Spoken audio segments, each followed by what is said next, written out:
Cloud, got it. Okay, we're recording. Awesome. You're all set. Okay. Good morning, everybody. How is everybody? Good. Are we getting ready for Hanukkah? Yes. The Festival of Lights. We're going to all be enlightened. Okay, so Thursday night. Don't forget it. Okay. So in case you don't know, we're going to be doing special Hanukkah programs, videos every night of Hanukkah. Each member of our clergy staff is going to be doing something different, lighting the menorah and singing the blessings, but also doing some kind of teaching and then something during the day. And we're going to have cooking classes and a cantor's concert on Sunday. I guess that's next Sunday, and a drive-by Hanukkah thing on Sunday also that you can sign up for. Rabbi, yeah. What time is that daily candle lighting going to be? Yeah, you would ask that question. Yeah. Jennifer, are you there? I'm not sure. Maybe Jennifer's not on the list right now. So I don't know exactly, but you should be getting an email probably on Sunday or Monday that will tell you when we're doing the candle lighting. Okay, thanks. So, whoops, let's get people into the room here. Okay, 1, 2, okay. All right. So today we're going to talk about something that's not actually part of the Adult B'nai Mitzvah service because it's Friday night, but I thought it was useful to talk about. So if, with your indulgence, we will we'll talk about the Friday night service. So before I launch into that, just to explain how this came about, this special Friday night service. It's a relatively new idea in Judaism. And when I say relatively new, I mean it started about 350 years ago. So that's relatively new in the Jewish world, right? Most of the structure of Jewish services were fixed thousands of years ago. But Friday night got a special edition in the 1600s. So what happened? Just some background that'll kind of help us understand what's going on. The Jews in Spain in 1492, you may recall, were expelled by King Ferdinand and Queen Isabel, right? They had just finished in conquering the entire Iberian Peninsula. So their Muslims were also being expelled from Spain.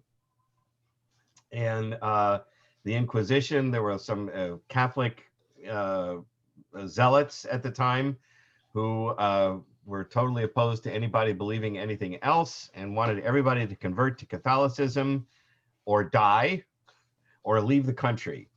And so they kind of convinced King Ferdinand and Queen Isabel to do that. And the Jews were expelled from Spain.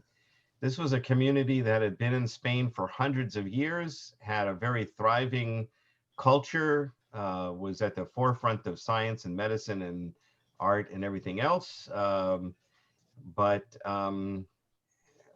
they were summarily expelled, thousands and thousands of Jews. And it was seen in the Jewish world as a big catastrophe. So first they fled across to Morocco, across the Straits of Gibraltar, across North Africa. And some of them went via the Mediterranean into the area that was under Turkish rule. The Turkish Empire, the Turkish people were just starting to build their Ottoman Empire at that time. And the Sultan of Turkey welcomed Jews into Turkey to be part of this new enterprise. And the legend has it that he even sent ships out to Spain to pick Jews up and bring them into Turkey. So they settled in Greece and Turkey and so on. And as the Ottoman Empire expanded, the Jews, they ended up taking over what was historically Israel, and Jews ended up moving to settle into Israel. Not so much in Jerusalem at first. The city of Jerusalem was in great disrepair, and was the walls of the city were still not complete. Suleiman the Great, the Sultan of Turkey, actually rebuilt those walls. If you go to Jerusalem today and you go to the old city of Jerusalem, Those are the walls built when the Turkish Empire was becoming the Ottoman Empire by Suleiman the Great. Those are the walls of Suleiman the Great. But they were just kind of reconstructing it. Jerusalem was not a popular place for Jews to go, although some Jews did go there. For whatever reason, Jews ended up settling in this little town up in the north on a hill called Sfat or Safed. Sometimes it's called Safed, up in the north. And they were, by and large, Kabbalistic Jews. They were mystic Jews. There was a big movement of mysticism at the time because of the expulsion from Spain. There was an idea in Jewish thought that a catastrophe like the expulsion from Spain would precede the coming of the Messiah. They called it the birth pangs of the Messiah, right? Just like a pregnant woman goes through childbirth and it's painful, and then you have a baby. So the idea was there's going to be this painful experience that's going to bring about the birth of the Messiah, right? And the Messianic era will come. So Jews were anxious, many Jews were anxiously anticipating the Messianic era. All of that's really important to understand what Kabbalat Shabbat is about, trust me. So they now settle in this town in northern Israel. They're mystics, they're Jews, they're fervent, and they think the Messiah is coming any minute.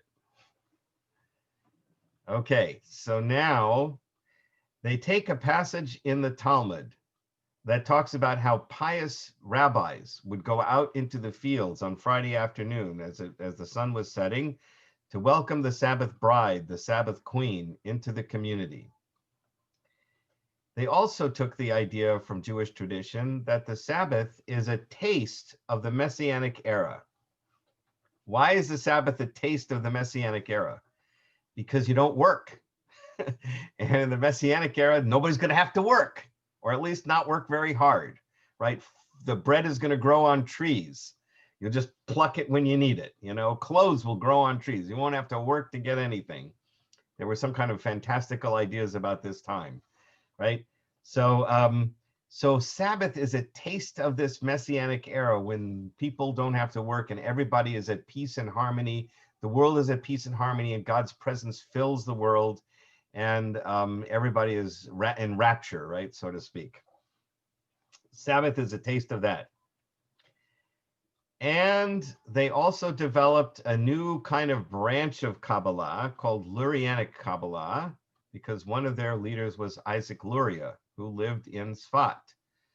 And he had this idea. I'm just going to describe it. I'm not necessarily a Lurianic Kabbalist, so I don't know what to make of it myself. I'm a scientific rationalist, but I'm just going to describe what he had in mind. And some of it's fascinating. He believed that the creation of the universe began with a spark of divine holiness flashing into the center of the universe. Actually, right before that, God permeated everything. So in order for there to be a creation, God had to contract within God's self. That's called the great Tzimtzum, right? The contraction of God, so that it creates a vacuum, a space in the middle where there could exist a created world. So first God contracts to create this vacuum and then shoots a spark of divine holiness into the vacuum to cause the creation. And to some modern people, that might sound a little bit like the Big Bang. And it's pretty amazing that a guy in the 1600s had this concept in his head. It's not in the Bible, so where did he get it from? I don't know, but it's fascinating. Anyway, God shoots the spark of divine holiness in, and there's this big explosion. And as a result of this big explosion, the spark of divine holiness shattered into millions and millions of little sparks. And these little sparks became encrusted with what's called a klippah, which is the word in modern Hebrew for the rind on an orange, right? So that's encrusted by this crust, each spark of holiness. I'm just describing what he believed. And then out of this comes the story of the creation in the Garden of Eden and so on in humanity. So his idea was, and if you want more about this, you have to talk to Rabbi Horowitz, who actually studied this more in detail. His idea was that when Jews perform mitzvot, when we perform commandments, it's not only something that affects the world we live in, because we're being, a lot of the commandments are being fair and just, honest, kind, compassionate, all those things. So you're bringing fairness and justice and kindness and compassion into the world. That has a profound influence on the world we actually live in. But even the rituals, prayer or lighting Shabbat candles or lighting the Hanukkah menorah, all the little details that Jews do, every time we do a little thing, it has not only an effect in the world we live in, but it has an effect in God's world. And the effect it has in God's world is one little spark of holiness that's been encrusted by this crust the crust falls away and the spark of holiness flies free. So every time you do a commandment, you're not only affecting this world, you're affecting the cosmic world. You're producing holiness, greater holiness in the cosmic universe. Okay, so that's called Lurianic Kabbalah. So now they put all these pieces together and they said the Sabbath is a special, also one of the things you do is when you create this holiness, you try to align God's power with the world so that the flow of God's energy flows more directly and more powerfully into the world. So whenever you do these things, if you do them right, that God's shefa, they call it, God's power, force, expands in the world and fills the world more. And we want to do this especially on Shabbat, because Shabbat is a taste of what the Messianic era is going to be like. So they took all these elements and they said, the Friday night service, as Jews have been practicing it for centuries, is just an evening service. Baruch Hu, Shema, V'ahavta, the Amidah, Aleinu, we're done. And they said, Shabbat, Friday night, is special. We're creating this world that's going to be like the Messianic era. We need to do something extra special to make it grandiose, to make it, to help bring God's presence into the world, to make it more like the Messianic time. And so what did they do? They said, we have these Psalms, a number of Psalms, which modern Bible scholars will call Kingship Psalms, right? They talk about how God is the king of the universe and how God reigns supreme in God's universe. So the Kabbalists looked at 6 of those Psalms and they said, for each of the 6 days of creation, we will sing one of the Kingship Psalms to talk about how God is the ruler of the world that God is creating in these 6 days. So the 6 days of creation represent God's rulership in the universe. And then, since Talmudic times at least, there was a psalm called the Psalm for the Sabbath Day. So the 7th Psalm would be the Psalm for the Sabbath Day. And that is followed by the Psalm which comes immediately after the Psalm for the Sabbath Day. So altogether, there's actually 8 Psalms that they put into this Friday night service. 6 Psalms of kingship representing the 6 days of creation, Psalm for the Sabbath Day, and the Psalm that comes after the Sabbath Day, which also is a kingship psalm. Happens to be a kingship psalm. Okay.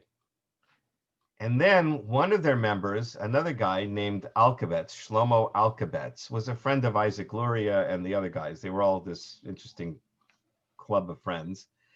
Shlomo Alkabetz wrote a special song based on that Talmudic story that the rabbis would go out to the field to welcome the Sabbath bride into their community.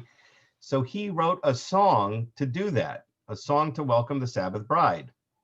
So imagine, like today, when you have a Jewish wedding, or any kind of wedding, really, though all weddings pretty much kind of the same, when the bride comes in, it's a big deal, right?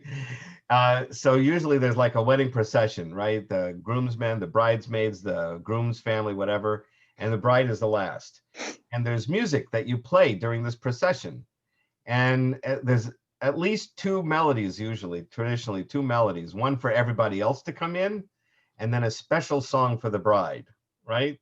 The bride gets her own song. So Alkabetz wrote a song for the Sabbath bride to come in, right? And it's called Lecha Dodi, Come, my friend, let's meet the Sabbath bride. Now we'll take a look at it.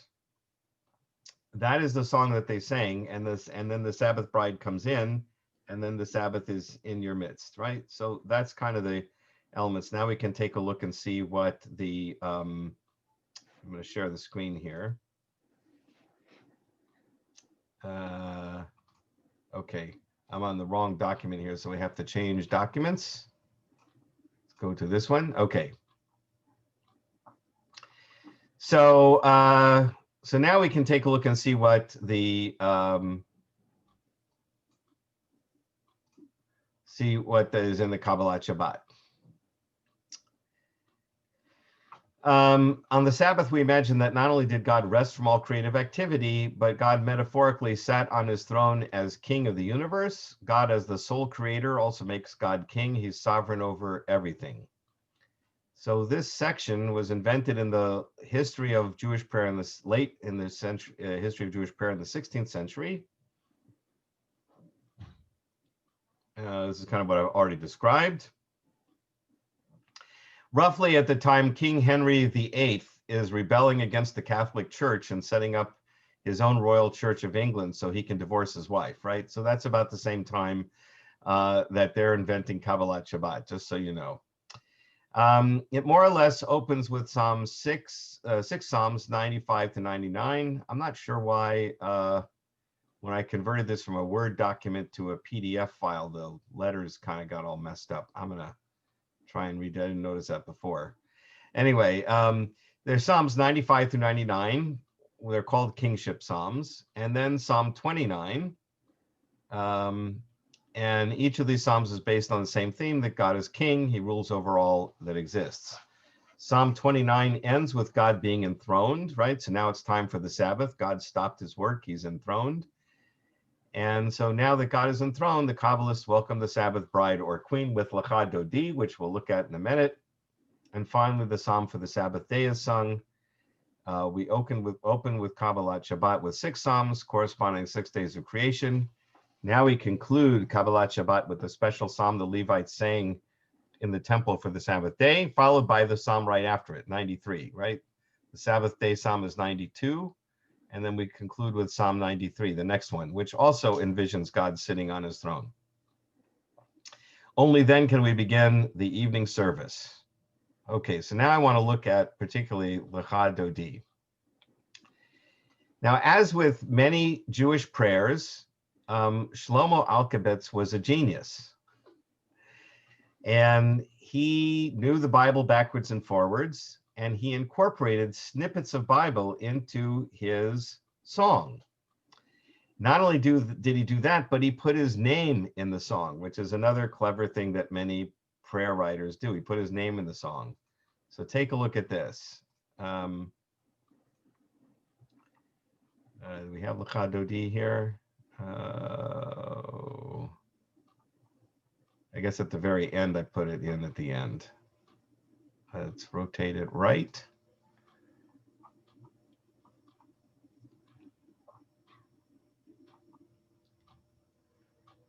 Nope. Up.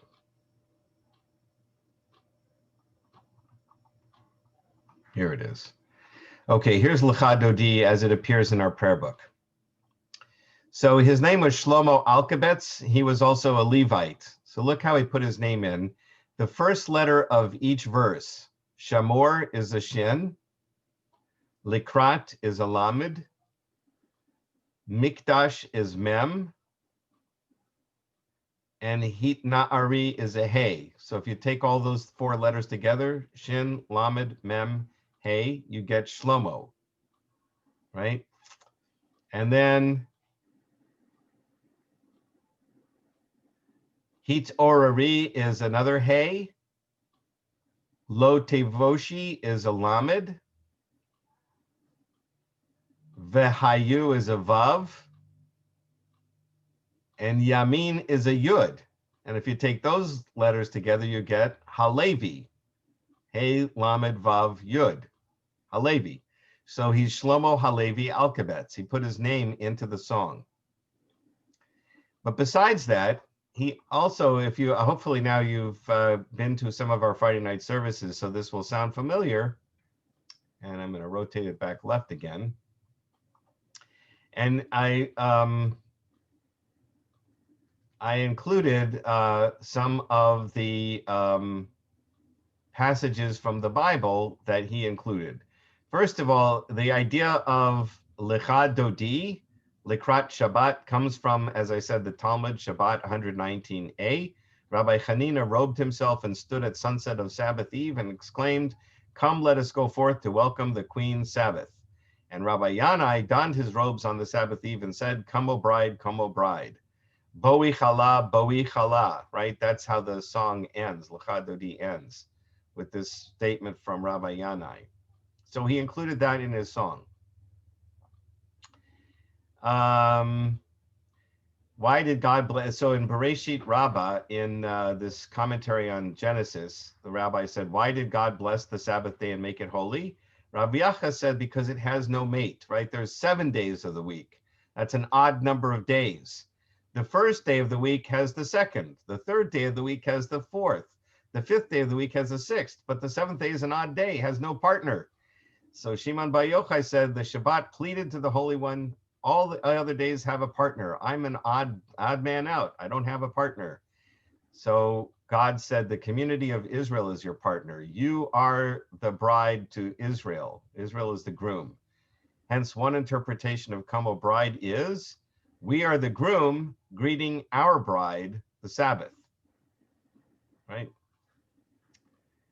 Okay, so the first verse says, Shamor v'zachor b'dibur echad. Does that sound familiar? Shamor v'zachor b'dibur echad, right? So where does that come from? That comes from this statement in the also in the Talmud, in a different tractate.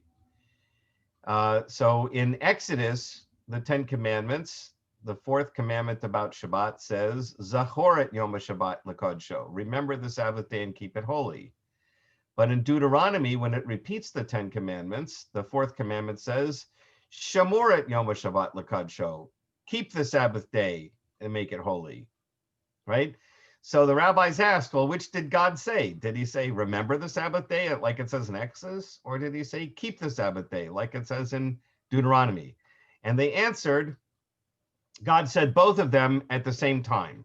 And don't be surprised, God can do that, right? God can say more than one word at the same time.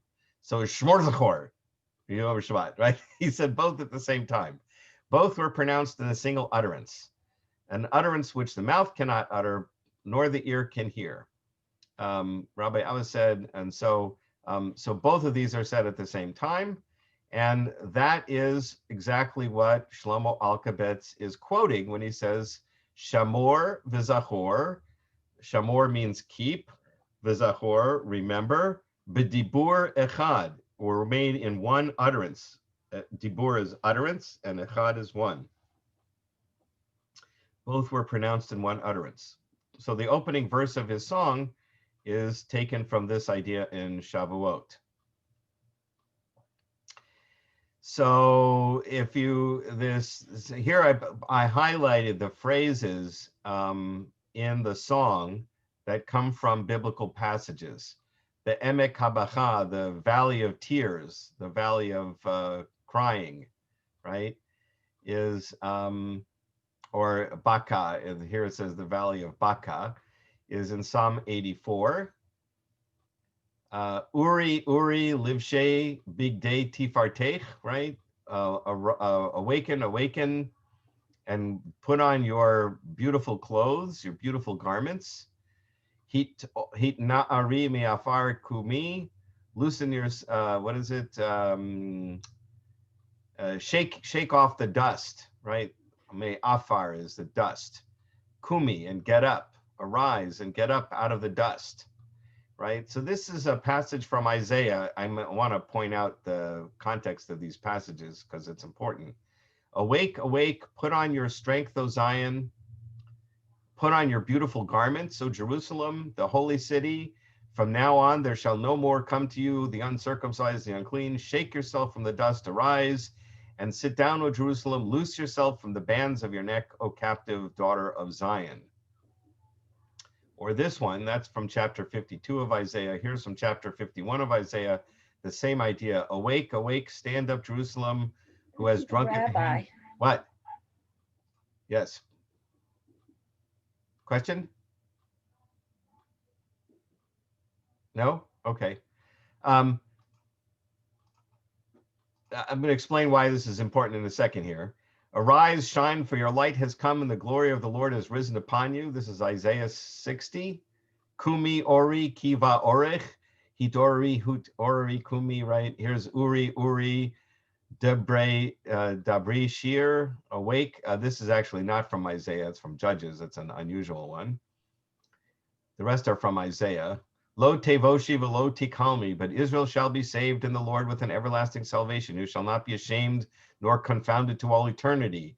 Why are you cast down, my soul? Why are you disquieted? Hope in God, I shall praise him for the help of his countenance. This is Ma tish tochachi v'tehemi, uva yechesu anie ami.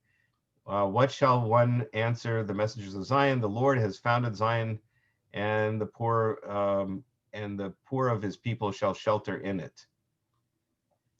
What do all these verses have in common? What are they about?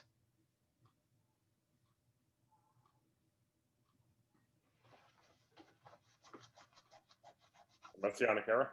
Yeah. Yeah, right? Jerusalem is lying in ruins, in dust and ashes, right? Destroyed by the Romans. Arise, awake, rebuild, right? You're going to return to your glory and beauty, right? This is the Messianic, a prayer for the Messianic era.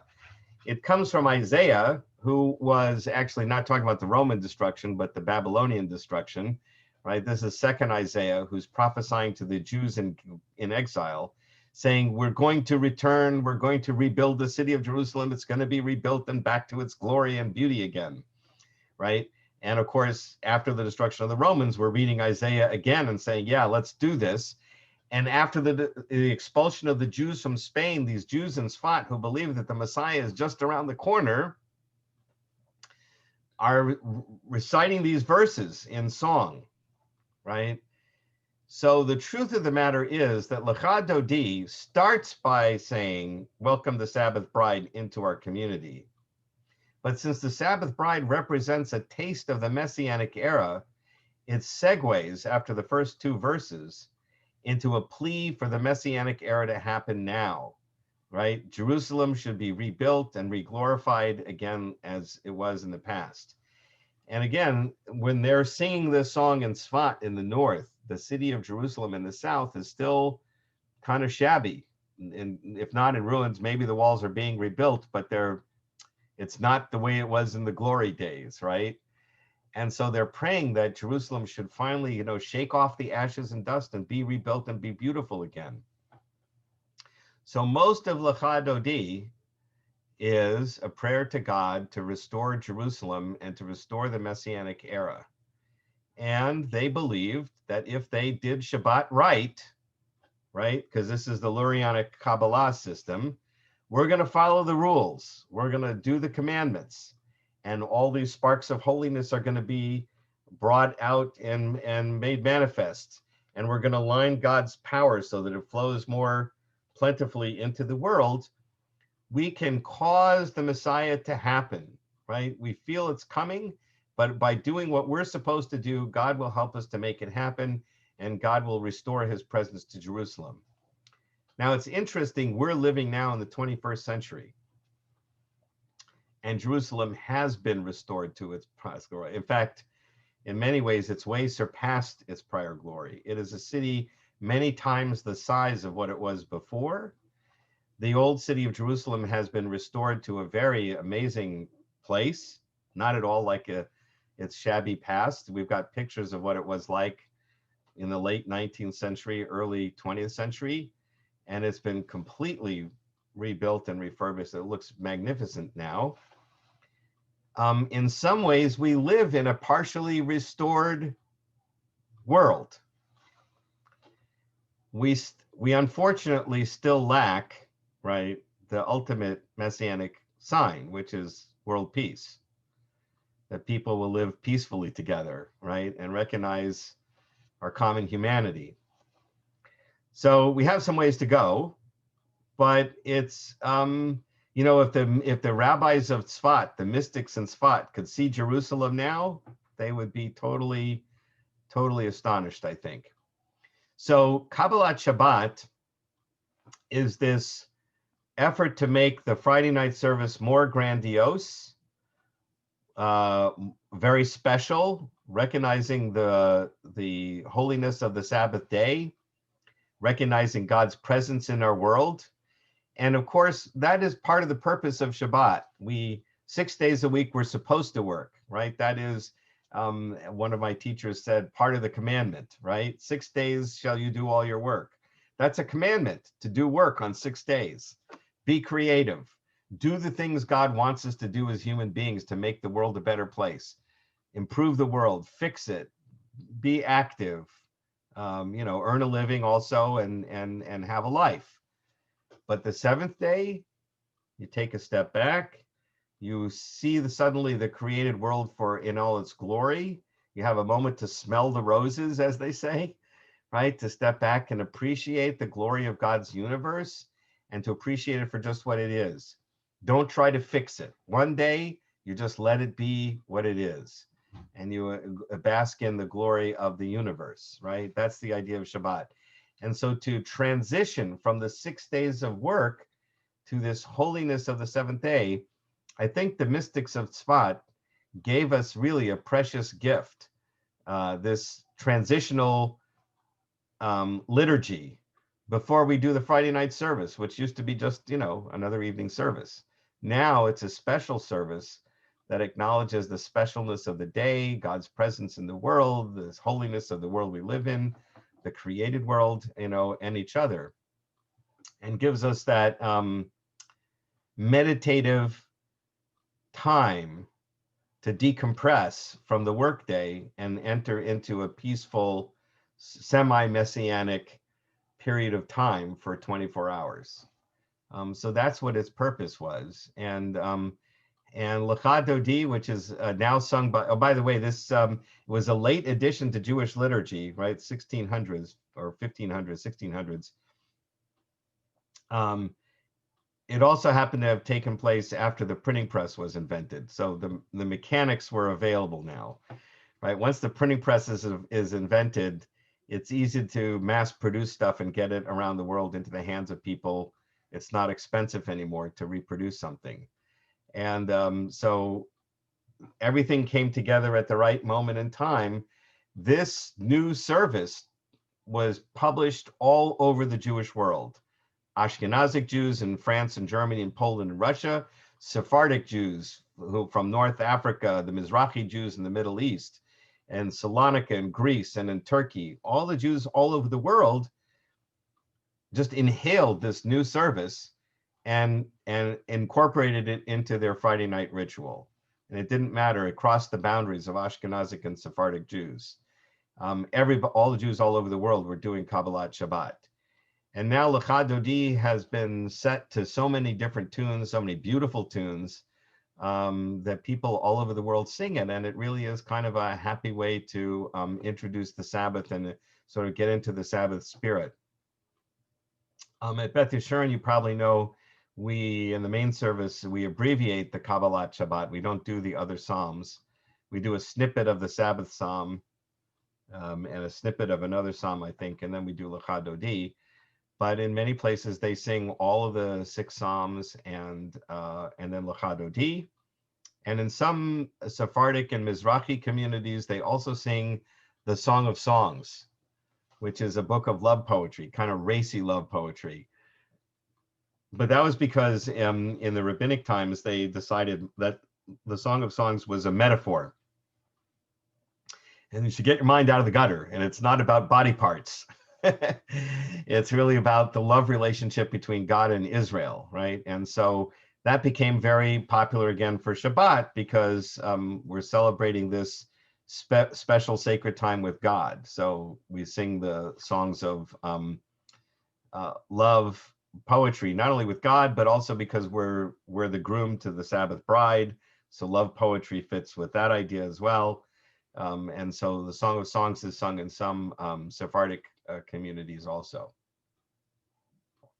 Anyway, that's kind of the main message I wanted to get across there. Any questions you have about Kabbalat Shabbat?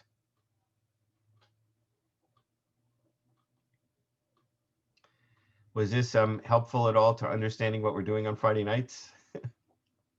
Yeah, okay.